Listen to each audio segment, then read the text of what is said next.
Hi, welcome to a video where we're going to be looking at complex numbers and specifically looking at the modulus argument form of a complex number.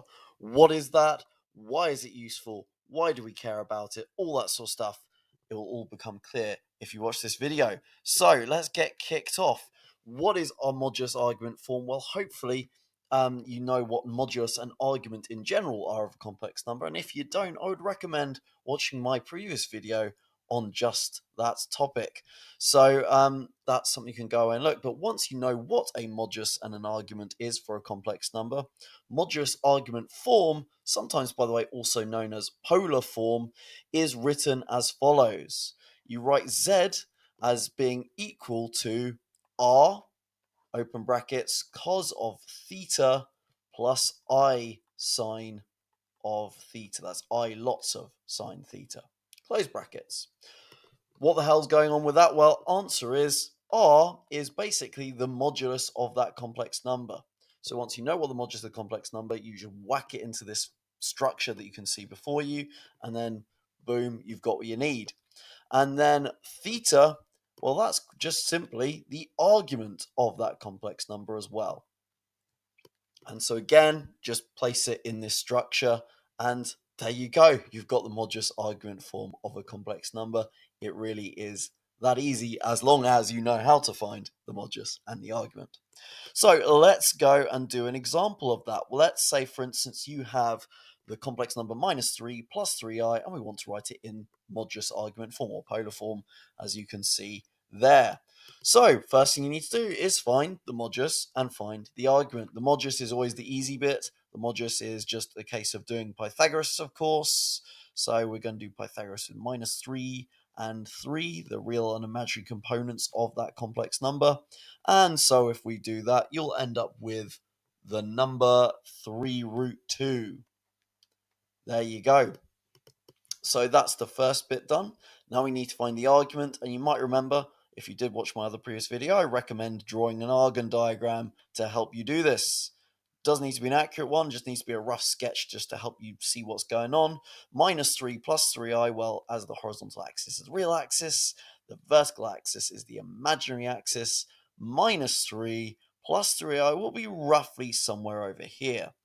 As the argument is an angle measured anti-clockwise, generally from the positive real axis. Therefore, the angle we want is this angle here.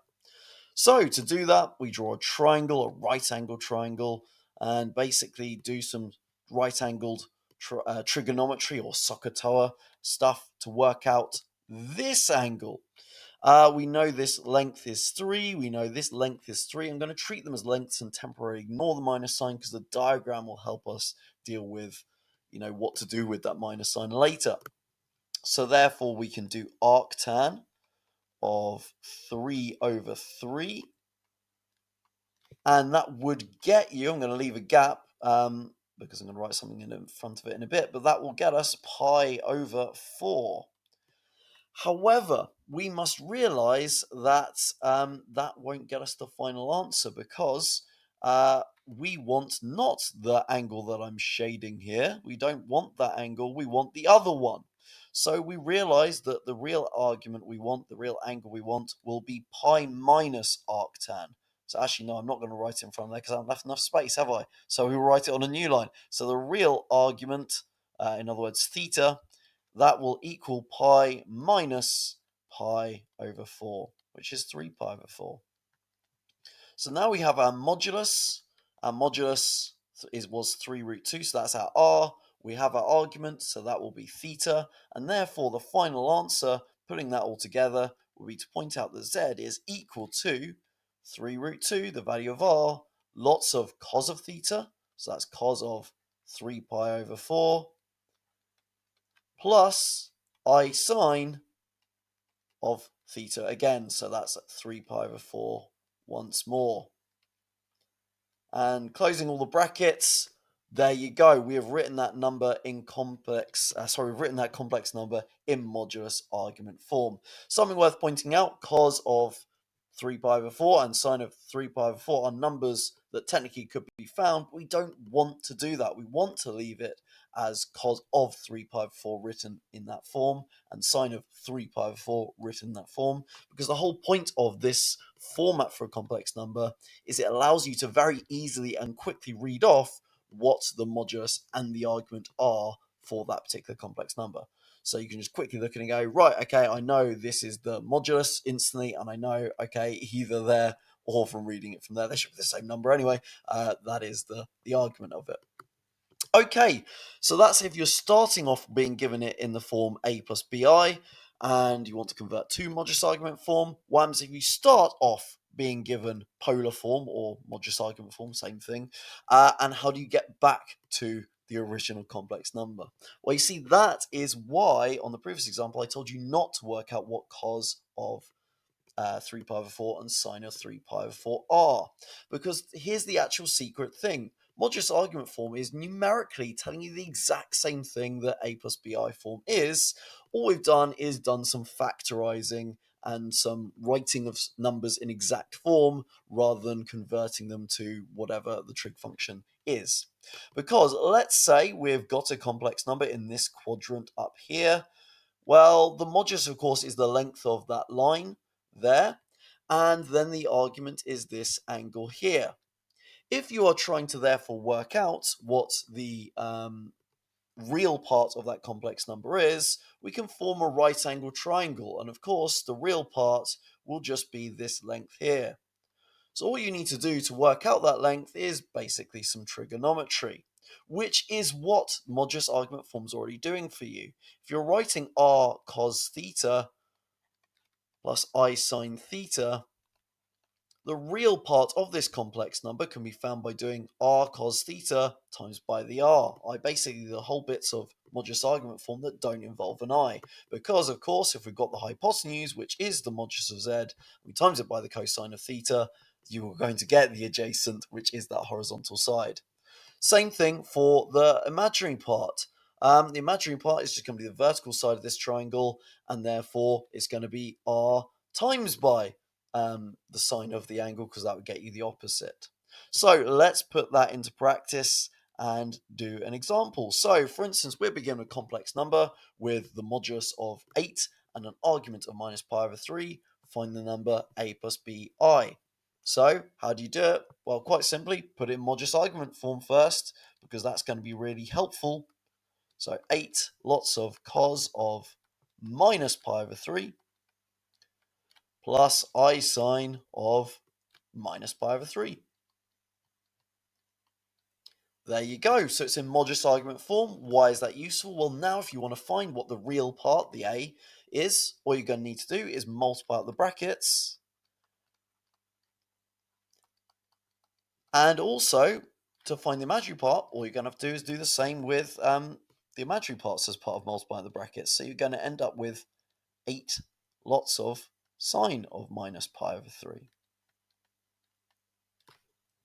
Okay, and now to finish it off, all you've got to do is find what these two individual bits are as numbers, which is, of course, something you can then type into a calculator, or if you know your exact trig values very well, you'll know that this is going to end up being 4, and then for the imaginary part, we'll end up with minus 4 root 3 lots of I. If you are writing it like this, make sure you finish your square root, the top of the square root symbol early enough to make it clear the I is not being square rooted, like I have done here. But there you go, we've converted the number from modulus argument form to classic Cartesian a plus bi form, whatever you want to call it. We've done it. Nice. Okay, so there we go. We can find modulus argument form, and then we can undo that to get back to the other form we've been using previously. But I know what some of you are thinking. Why on earth do we want to do this? Why do you want to know what the modulus and argument are?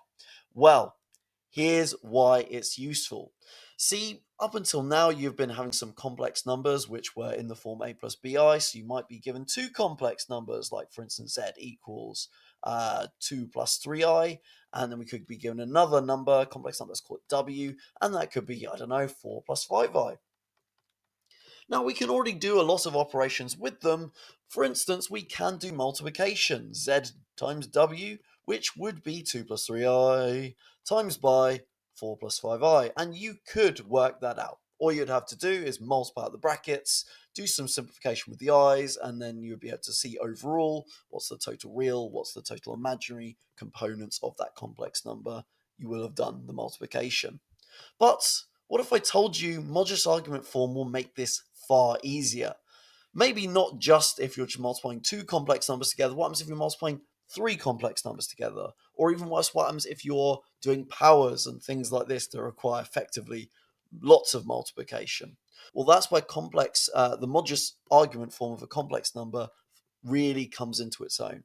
Because if we have two complex numbers, let's say complex number 1 is z equals r1 of cos of theta plus I sine of theta. And then we have a second complex number, which is w equals r2 of cos of phi, let's say, using our Greek letters, I sine of phi. Then what we need to do if we want to find out what z times w is very simply, all you need to do is, well, logically multiply the modulus of the moduli of those two complex numbers together. So the overall modulus of that complex number will be r1 times by r2. And then all you need to do to work out what happens to the arguments is you basically need to remember that you need to add them together. So therefore, we'd end up with this.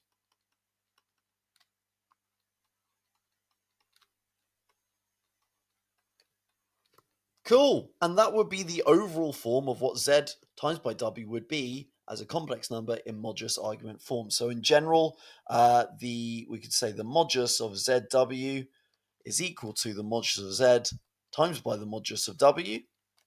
And then equally, we can say the arg of z times w is equal to the arg of z plus the arg of w. Okay, sorry, very terrible W on the end. Okay, so that's multiplying. What about dividing? Well, it's fairly intuitive. Whatever we do for multiplying, it's the opposite for dividing. So if we're doing Z divided by W, we're going to divide the two moduli to get that. And then instead of adding the arguments, the angles inside the trig functions, we're going to subtract them away from each other. So we'll be ending up with this.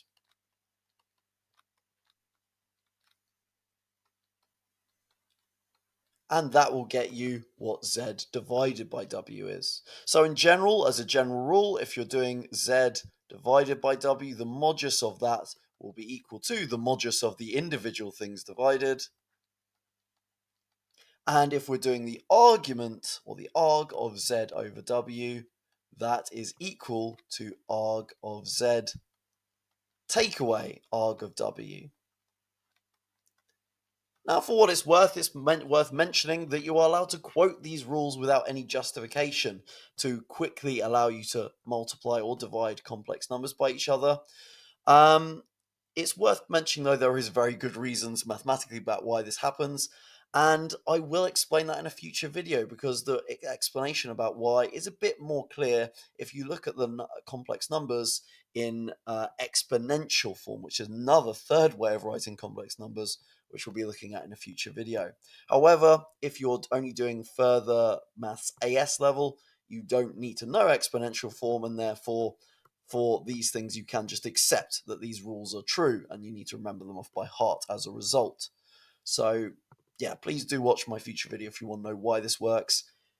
As a quick little hint, it's something to do with, if you're looking at in these forms, it's to do with the compound angle formula and simplifying that sort of stuff. Anyway, let's look at an example of doing this as well. So we've been given two complex numbers, Z1, Z2. One of them's already in modulus argument form, good. The other one's in A plus BI form. So either way, no matter which way we want to do this question, we'd have to convert one of these complex numbers, either converting the modulus argument form back into A plus BI, or converting Z2 into modulus argument form. So they're both in modulus argument form. So working out the modulus first of Z2, then we would have Modulus of Z2 is equal to, with Pythagoras basically, 7 root 3 all squared plus minus 7 all squared. In both those cases, make sure you've made good use of brackets there to make sure the right things are being combined in the right way. And if you were to do that, you will get an answer of 14. Type that into a calculator. So that's the modulus of Z2. Then also find the argument of Z2 is where it helps to draw a diagram. So very quick sketch for ourselves. Z2 has got a positive real part, so that might be somewhere over here, and it's got a negative imaginary part, so it's somewhere down here. Going to draw the triangle to work out this angle. I'm not going to include the negative signs while working out that angle. I'm going to treat them like lengths. So we're going to do arctan of the opposite, which would be the height decided by, of course, the imaginary component. So that's 7. And then the, the real part ending up being the adjacent, because that's the horizontal part. And you work out what that is. And if you work out what that is, that ends up being pi over 6. However, we then make an adjustment because we realize from the positive real axis, we have gone clockwise. And therefore, if it's a clockwise angle, then that's a negative argument. So therefore, it's negative arctan of 7 over 7 root 3, making that adjustment. So therefore, the answer would be negative pi over 6. So all put together, that means Z2 is equal to 14 lots of cos of minus pi over 6 plus I sine of minus pi over 6. There you go. There you go. Nice. And then we now have all the things we need to be able to quickly do part A and part B. If we want to do part A, the overall complex number, Z1 times by Z2, is going to be found by multiplying the modulus, or the moduli again, of the two complex numbers. The modulus of Z1 is 5, the modulus of Z2 is 14. So 5 times 14 will get me the modulus out the front there. And then the arguments are going to be formed by adding my two arguments from my two separate complex numbers. So therefore, that's going to be pi over 7 plus minus pi over 6. So although the second complex number has a negative argument, we're still adding on that negative number. And do the same for the sine stuff. So that's pi over 7 plus minus pi over 6. And obviously you then just simplify that to get your final answer. So 5 times 14 is 70. And then we're going to have pi over 7 minus pi over 6. So that's the same as adding the negative number. And that will get you minus pi over 42. So we're going to have cos of minus pi over 42, leaving in exact form. And then plus I sine of minus pi over 42. And there we go. We've found what Z1 over Z2 is. It's worth pointing out the question hasn't asked us to leave our answer in a particular form. So leaving it in this form is absolutely fine. But do pay attention because sometimes they might ask you to leave your argument in a particular interval. Like, for instance, they might say your argument's got to be between, I don't know, pi and minus pi, in which case that'd be fine this time. Or they might say find the argument between 0 and 2 pi. In which case you'd realize this isn't an argument between 0 and 2 pi, and something you could do is you could add on 2 pi onto the argument to get an equivalent complex number. Because of course, if you have an argument of a particular level and you add 2 pi, you're going all the way around the circle, so it's still the same complex number, it's just appearing with a different angle for its argument. So that's part A done. Part B, same idea, but just in reverse. If we're doing Z1 divided by Z2, we've got to divide the moduli of those two complex numbers. And then instead of adding the arguments, we've got to take them away. So therefore, that's pi over 7 minus pi over 6. Again, we're still always subtracting the arguments if we're dividing, even if one of them is already a negative. You're then doing the negative. And again, if you can, you then simplify that. So Z1 over Z2, I should say, is 5 over 14. We're going to leave it as 5 over 14 because, that's a fraction in its simplest form. But then the argument we can then simplify to being pi over 7 plus pi over 6, which ends up being 13 pi over 42. Plus I sine 13 pi over 42.